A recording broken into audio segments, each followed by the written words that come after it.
de nous retrouver et de nous suivre pour cette nouvelle vidéo et la nouvelle intervention de Monsieur le rabbin Meir Malka. Ara, vous êtes avec nous depuis Jérusalem, plutôt depuis, pardon, je me trompe, depuis Rishon LeZion. Richard Lezion, Voilà. bonjour à Com- tous. comment allez-vous? Ben écoutez, ça va. Depuis que je suis sorti du confinement, je peux circuler un petit peu plus et ça va. Écoutez, je reste ici jusqu'à la fête de Pessah avec un grand plaisir. Depuis que j'ai quitté Israël en 1976, je pense que c'est la première fois que je fais Pessah en Eretz. Donc voilà, c'est un grand, grand bonheur. On a regardé avec beaucoup d'attention, parce qu'on a eu beaucoup de vues sur YouTube avec votre dernière intervention. On a parlé du coronavirus, du Covid. Alors, où est-ce qu'on en est aujourd'hui? Qu'est-ce qu'on doit penser? Est-ce que ce Covid interfère toujours sur notre vie, sur notre quotidien? Est-ce qu'on a réussi à s'en départir un petit peu ou pas? Écoutez, je regarde de l'extérieur tout ce qui se passe sur les réseaux sociaux et en fin de compte, on dirait que le monde, il y avait un film, je ne sais pas si vous vous rappelez, le monde est devenu fou, fou, fou, fou. Si vous vous rappelez, il y a un film qui a 30 ou 40 ans, plus que ça. En fin de compte, pour les Russes, il y a un sous-marin russe qui accoste dans sur la Californie haute, et en quelque sorte, c'est devenu la folie. Et donc, ils sont devenus fous. Alors, la même chose, donc, en fin de compte, c'est bien. Malheureusement, pour les morts, c'est pas bien du tout, il est malade. Mais c'est en quelque sorte une radio. C'est un IRM, pour ne pas dire un scanner de la société. Et ça laisse à réfléchir sur le comportement de chacun de nous au moment de la panique. Parce que n'oublions pas qu'il n'y a pas de guerre. Et là, c'est une guerre qui est mondiale. Et donc, depuis 39-45, il n'y a pas eu une guerre comme celle-là. Et chacun, il la prend comme il peut. Et donc, il y a ceux qui paniquent, ceux qui ont peur, ceux qui font peur. Et donc, tous les jours, vous regardez et vous dites, mais c'est pas comme ça que j'ai vu le monde. Donc, sans doute, il y aura avant, il y avait un monde avant le coronavirus et tout cela, et après. Ce ne sera plus le même, ce sera un autre, surtout dans le comportement de l'autre, la responsabilité, la prise de conscience de chacun de nous vis-à-vis de l'autre. Alors, je voudrais un petit peu apporter mon commentaire par rapport à ça, parce que à force d'étudier, j'ai pris certains réflexes. J'espère qu'ils sont bons. Quand on parle du coronavirus, on parle aussi du Covid.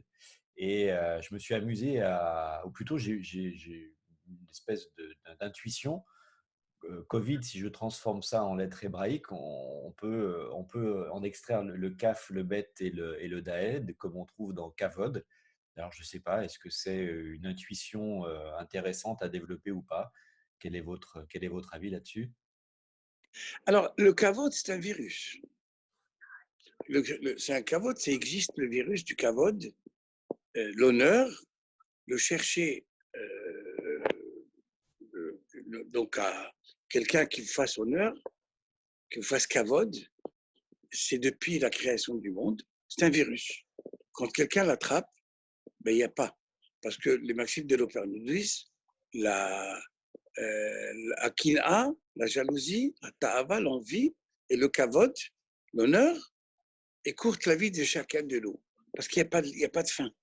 Donc, ce kavod, ce Covid, je sais pas quoi, 19, il est donc, il est partout, en quelque sorte. Mais aussi, le kav ben dalet, c'est aussi lourdeur, c'est-à-dire alourdir son cœur. On est dans la période de Pessah et Hachem dit à chaque plaie, car j'ai alourdi le cœur de Pharaon. Le cœur de Pharaon est alourdi. Donc le kavod alourdit la personne et l'empêche d'avancer. Mais j'ai pensé à une autre chose. Si on change le kaf avec kouf, et donc quelque chose, kové, kov, c'est l'espoir. C'est-à-dire que peut-être ce virus, quand il va partir, il y aura l'espoir d'un monde meilleur, de donner l'honneur à l'autre, de partager avec l'autre. Regardez un petit peu ce qui se passe avec le personnel hospitalier. En Israël, le McDonald's a fermé. Il a laissé 5 succursales. Pourquoi? Pour distribuer les repas au personnel hospitalier dans tout le pays, cadeaux, gratuits. Donc, les cavotes, c'est d'espérer que c'est un monde qui n'est pas lourd et avec l'honneur qui est partagé avec tout le monde. Amen. Merci beaucoup pour ces commentaires. On va passer, si vous le voulez bien, maintenant à l'objet de notre vidéo, comme prévu. Alors, aujourd'hui, c'est un petit peu particulier. D'habitude, on traite d'une fête, d'un événement très précis. Là, aujourd'hui, vous allez surtout nous entretenir, en attendant de faire des vidéos sur le sujet proprement dit, des 4 semaines du temps qui nous amène entre Purim à Pessah, justement.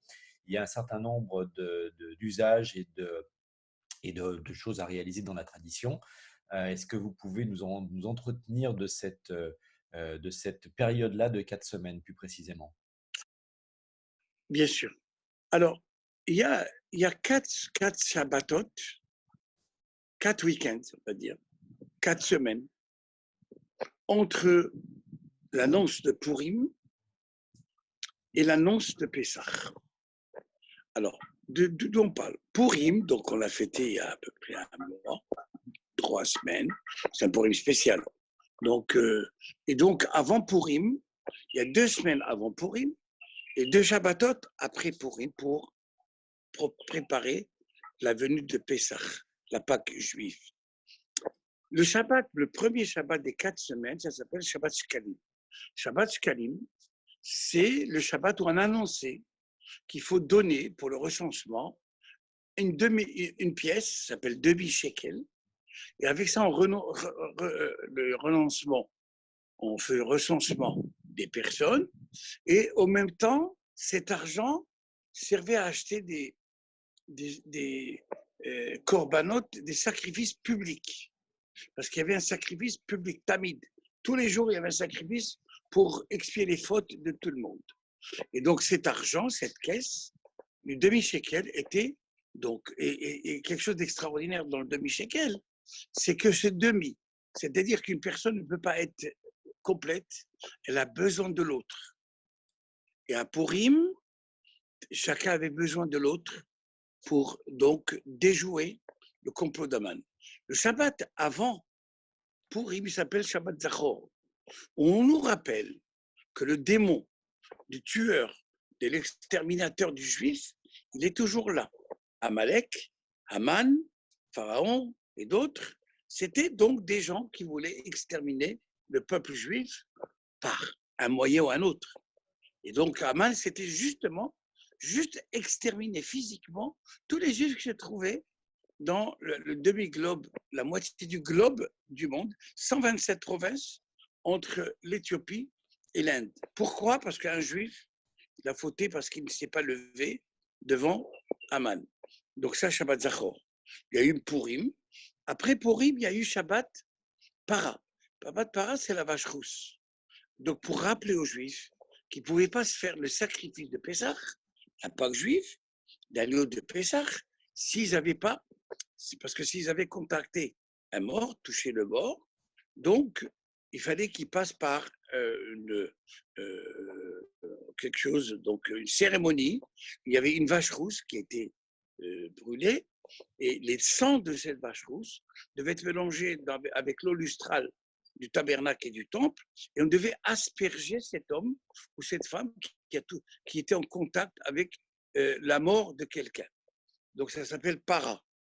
Et puis, le Shabbat d'avant, là, il y a quelques jours, on a fêté le Shabbat à Chodesh, le Shabbat qui vient avant le mois de Nissan, puisqu'on rentre de mercredi prochain, le 25, je pense, 25 mars 2020 au soir, et jeudi, c'est Rosh Chodesh, le début du mois des festivités de la Pâque juive, qui vont durer un mois. Alors, donc, on annonce on rappelle les lois un peu difficiles, les lois de Pessah. Les lois de Pessah qui va venir. Et donc, et c'est le chapitre 12 d'Exode, où on va lire le texte qui annonce la sortie d'Égypte, la délivrance du peuple juif, surtout, la 10e plaie. Donc, ça s'appelle les 4 semaines. Puis un autre, ça s'appelle le Shabbat Agadol. C'est le Shabbat avant la Pâque juive, où le rabbin rappelle toutes les lois concernant les lois de Pessah. Parce que les lois de Pessah, c'est ne pas manger du levain et tout ce qui va avec. Et celui qui mange du levain pendant 8 jours en diaspora, 7 jours en France et ailleurs, donc il a le karet, il est exterminé. Donc il rappelle les lois. Ça s'appelle Shabbat Agadol. C'est le Shabbat avant la sortie d'Égypte. Merci. J'ai lu en préparant cette vidéo qu'il y avait en fait d'autres noms de Pessar. Et donc, quels sont ces noms et pourquoi? Alors, le mot Pessah, Pessah, ça veut dire Passover pour les anglophones. Parce que Dieu, il est passé au-dessus des portes juives en Égypte. Ça s'appelle Pessah. Le mot Pessah aussi, parler. P, bouche, Sar, parler. C'est-à-dire que Pessah, il faut parler, il faut discuter, il faut raconter l'histoire. Il y a d'autres noms. Chag HaMatzot, dans la Torah, il ne s'appelle pas Pessah. La fête, elle s'appelle Chag HaMatzot, la fête du pain azim, parce que les Juifs, en Égypte, ils ont mangé la matzah. Donc ça s'appelle la fête du pain azim. Aussi, on avait une autre raison, parce que quand ils sont sortis d'Égypte, ils n'ont pas eu le temps de faire lever le pain, ils ont pris des galettes, des matzot. Matzah, c'est galette. Pain azim, pain qui le laisse. Il y a aussi la fête du printemps, Chag Aviv. La fête de Pessah doit toujours tomber pendant le printemps. Et donc, c'est pour ça qu'on ajoute tous les 2-3 ans, nos fêtes toujours sont saisonnières. Et voilà pourquoi donc cette fête, elle a plusieurs noms. Il y a d'autres noms, mais cela déjà, c'est pas mal. Pour rappeler que Pessah, il a plusieurs casquettes. Alors justement, dans ces plusieurs casquettes et pour nous aider à y voir un petit peu plus clair, quels sont les points clés en fait de Pessah? Ben, le point de Pessah, c'est une fête qui est redoutable. C'est en quelque sorte, c'est comme un kippour. Pourquoi? Parce que la maîtresse de maison, ainsi que les membres de la famille, doivent faire la chasse au chametz. Chametz, tout ce qui est le vin. Parce qu'il y a, dans la Torah, c'est écrit, il ne faut pas le voir, il ne faut pas le posséder. Et donc, tout ce qui nous concerne à nous, dans nos demeures, dans tout ce qui est quelque chose de personnel, on ne doit pas avoir le chametz. Donc, on commence dès le lendemain de la fête de Purim, on commence à chercher partout, à nettoyer, à peindre, à tout ça pour qu'il n'y ait pas de chametz là-dedans. Donc, c'est pour ça, c'est l'angoisse si on trouve du chametz à la maison. Mais je vous laisse, Wilfried, je vous laisse, disons, tranquille, même si on trouve, on va faire l'annulation du chametz. Le chametz qui se trouve dans la maison pendant les 8 jours de Pessah ne nous appartient pas. Quand on le trouve, on le couvre et c'est tout. Mais c'est resté toujours, en fin de compte, même celui qui n'est pas juif, il fait le ménage du printemps. Et sans doute, au début, c'était pour Pessah. Et puis après, quand les gens se sont éloignés un petit peu du judaïsme, donc ils ont oublié que ça appartient à Pessah, ce ménage, et c'est devenu le ménage du printemps. D'accord. Mais par contre, il y a encore, alors ça c'est il y a d'autres éléments de préparatoire. Donc la chasse au rametz, l'éliminer complètement, ça c'est en rapport à la matzah et on verra plus tard ce qui a déclenché enfin, le sens profond de la Pâque juive. Ensuite, je crois qu'il y a aussi un jeûne qui est prévu. Il y a aussi une vaisselle particulière. Qu'est-ce qu'il pourrait y avoir, qu'est-ce qu'il y a encore qui constitue tout ce Oui, processus-là pour arriver jusqu'à Pessah? alors là, on rentre dans les lois de Pessah. On rentre dans les lois de Pessah. Vous parlez du jeûne des premiers-nés. ça regarde que les garçons, donc les personnes mâles, de ce qui concerne ce jeûne. Mais là aussi, je vous tranquillise, Wilfried, beaucoup ne jeûnent pas parce que on fait un siyum, une fin d'étude de traité, un traité du Talmud, et à ce moment-là, on dispense tous les gens qui jeûnent, parce que c'est une fête quand on finit un traité, et donc on fait tout pour le finir la veille de Pessah, et comme ça on dispense tous les premiers-nés, donc ils ne jeûnent pas. Donc c'est un jeûne qui est très peu suivi, et on trouve toutes les raisons pour qu'on puisse le soir arriver à Pessah tranquille. Alors, vous avez parlé de la vaisselle. Il y a aussi, donc, le chametz, on ne doit pas cuisiner dans des marmites qui ont servi du levain. Donc, il y a une cachérisation, tout ça, mais sans doute, quand on arrivera aux lois de Pessah, light, pas sans rentrer dans les détails, donc il y a tout un système qui se met en place. La maison est très belle le jour de Pessah, parce que, étant donné que la fête de Pessah, c'est tout ce qui brille, tout ce qui est beau, c'est la fête de la liberté. Mais cette année, à mon avis, elle aura une autre connotation. Mais c'est pas grave. À chaque génération, il y a eu quelque chose qui voulait gêner la fête de Pessah. Mais il y a toujours, on s'est bien tiré pour que la fête soit à son top. À mon avis, peut-être d'ici 17 jours, on aura retrouvé sans doute un vaccin ou un médicament. Et puis, donc, ce sera la fête, elle aura son retentissement naturel.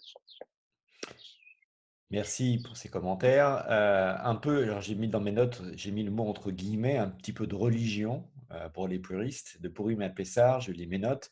Les sages ont instauré la lecture donc, de 4 péricopes, on en a parlé juste avant, là, chez Kalim, Zahor, Para et Arodesh. Et les sages ont mis en regard les 3 pères d'Israël, Abraham, Isaac et Jacob, le cas d'Israël, c'est-à-dire 4 entités, donc 4 péricopes, 4 entités. Et puis, il y aura aussi dans la célébration de Pessah le rituel des 4 verres de vin.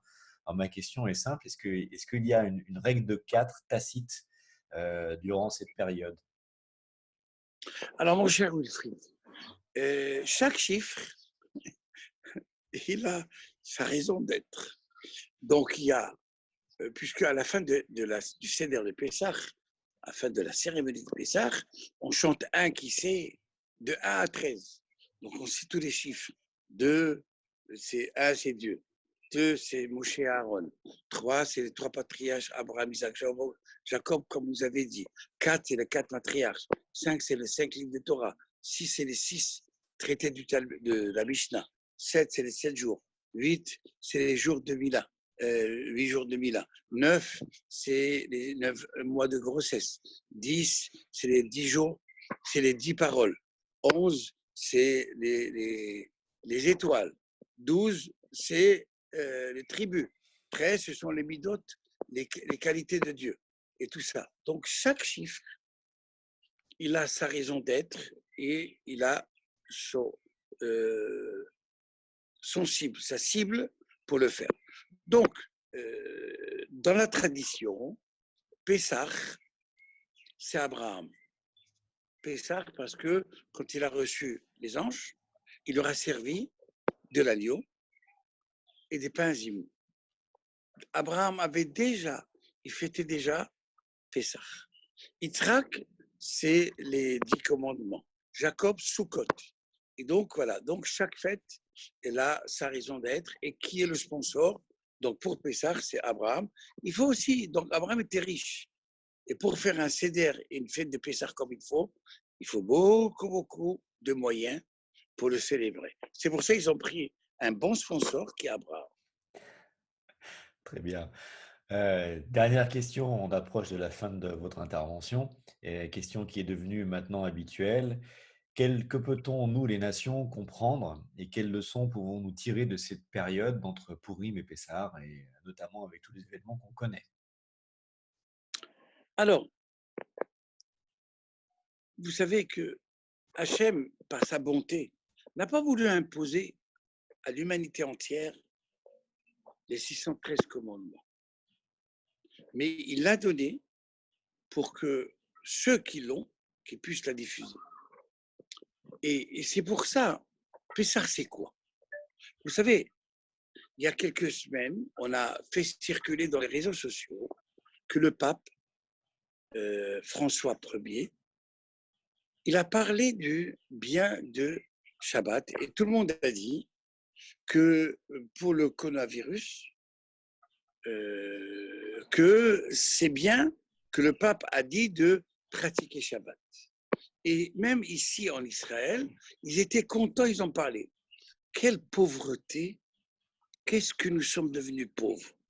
Il fallait que le pape, d'abord il n'a pas parlé maintenant, il a parlé en 2018. Il a parlé sans doute, il expliquait le judaïsme, il avait dit ce qu'il avait dit, ça ceux qui veulent savoir ce qu'il a dit n'ont qu'à aller sur les réseaux sociaux. Mais vous vous rendez compte, il a fallu que le pape parle du Shabbat pour dire que, mais Dieu a parlé il y a 3400 ans. Dieu a dit, la solution contre la pollution, la solution de tout, c'est dans le Shabbat. La fête de Pessah, c'est la liberté. La liberté, c'est pas d'écraser l'autre. La liberté, ce n'est pas faire ce que je veux. La liberté, c'est pas de de montrer à l'autre que je suis son chef. La liberté, j'appartiens à Dieu. Dieu nous a fait sortir d'Égypte pour qu'on soit ses serviteurs. C'est quoi un serviteur de Dieu? Serviteur de Dieu, quand il se lève le matin, il ne dit pas et moi, et moi, et moi, comme Antoine, le chanteur. Pas du tout. C'est il dit avec qui je partage, avec qui je donne, avec qui tout ce que j'ai, ce n'est pas à moi. Je le partage avec quelqu'un parce que je peux partir de ce monde. Il faut faire du bien. Pessah, c'est de rappeler qu'il n'y a qu'un seul qui dirige ce monde, c'est Dieu. C'est lui qui a décidé quand je viens, c'est lui qui a décidé quand je pars, c'est lui qui m'a donné une mission. Et donc, chacun de nous, c'est quoi la fête de Pessah pour les autres nations? C'est pas de manger le pain azim, ça, on achète dans le commerce, il n'y a aucun problème toute l'année. Pas du tout. Le pain azim, la matzah, c'est la fragilité de l'homme. De dire, je ne veux pas faire du mal autour de moi parce que ça va me faire fragiliser la chose et je peux arriver à quelque chose de pas bon. La fête de Pessah, c'est de. Le pain, c'est quelque chose. Vous vous rappelez la publicité? Vaïné, c'est gonflé. Et bien, Pessah, c'est le contraire. Je suis fragile. Je fais attention à moi. Je fais attention à ma famille. C'est la fête de la famille. Et le soir de Pessah, on est entouré de tous pour savoir où on va, comment on se porte. Et c'est ça la fête de Pessah pour tout le monde. Alors, on va dire quand est-ce que Pessah tombera dans 15 jours. Ce soir-là, on rendra hommage à Dieu, le Créateur, qui nous a créés à son image. Adam n'était pas juif, il n'est qu'un humain. Donc le juif, il vaut mieux qu'il diffuse. Au lieu des réseaux sociaux, au lieu de toutes les bêtises qu'on entend sur les réseaux sociaux, c'est bien de se pencher comme il a fait le pape, qu'on rend hommage. Il a dit d'aller voir les livres, le livre sacré, la Bible, la Torah, et de voir comment Dieu nous parle. Et ce n'est pas le juif, il est plus que l'autre. Or, la goyim, la lumière, c'est je tiens la lumière pour les autres, pour qu'ils voient la lumière. Donc, je dois servir toujours d'exemple aux autres. Voilà le préparatif de Pessah pour servir pour tout le monde. Et nous aussi, bien sûr, en faisant la Pâque chrétienne, de faire un petit peu ce que dit la chrétienté. Les musulmans, ils fêtent aussi la Pâque. C'était pour l'agneau et tout ça d'Abraham. Nous aussi, chacun de nous, à sa manière, fêtera Pâques, Pessah, tout ce qu'on veut, mais pour montrer notre adhésion à Dieu indéfectible.